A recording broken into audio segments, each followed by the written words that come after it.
Land pollution क्या होते हैं? जमीन की आलूदगी को लैंड पोल्यूशन कहते हैं। यानी सॉइल के फिजिकल प्रॉपर्टीज और केमिकल प्रॉपर्टीज में चेंजेस को लैंड पोल्यूशन कहते हैं।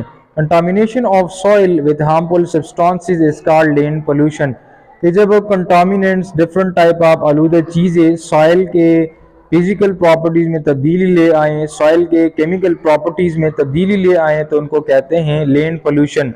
यानी हार्मफुल सब्सटेंसेस जब एड हो सॉइल के अंदर तो इसको कहेंगे सॉइल या land pollution. Now what are the causes of land pollution? जो वेस्ट डिस्पोजल होते हैं, यानी जो गंदगी हम इर्द गिर्द फैलाते हैं, तो इससे भी लैंड की पोल्यूशन काज होती हैं। इसके साथ वेस्ट फ्रॉम फैक्ट्रीज, जो कारखानों के फजूल मादों का अखराज होता है, तो ये भी कॉज करता है लैंड के पोल्यूशन को।